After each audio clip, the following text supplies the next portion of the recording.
So Clay, they've made some changes recently in the closing. They call it TRID, right? Right. And tell me, how is that affecting business for you? What are you saying?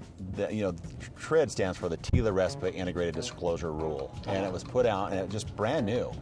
And this is going to be something that people are going to start to really be affected by. And the biggest difference is, in the past, you've got clear to close, as we call it, on your loan. Yeah. Everything's good, you're good to go. So a lot of times you close that same day or the very next day, depending on how you wanted to schedule it. The difference is now they want to make sure that the consumer, the buyer, is very well informed prior to going to that closing table. So they're putting out this closing disclosure statement that they have 3 days to review this document before they actually go in and sign.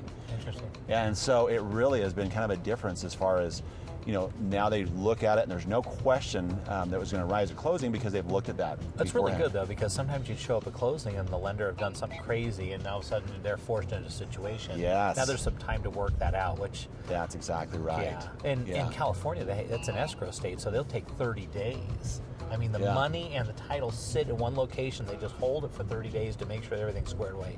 I think what they're doing is trying to catch us up to something like that. They don't want to go 30 days, but they want it to be a couple days. So what do you find? I hear that now it takes longer for loans to process and all that kind of. What are you seeing? It's interesting. The governing body that actually put this out was recommending 45 days on contracts. And a lot of real estate companies, Jay, are doing that.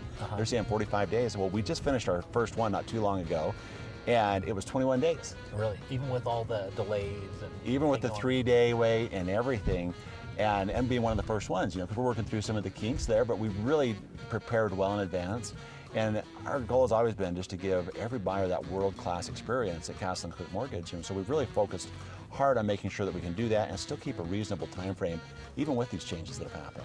Yeah, I've always liked the way Castle & Cooke does their business, because this is what you guys do, this is all you do, this is the only type of banking you do. And some of these other banks are, they're doing all kinds of different stuff. Right. They're really not specialized in it, and that's why you guys have always done a great job.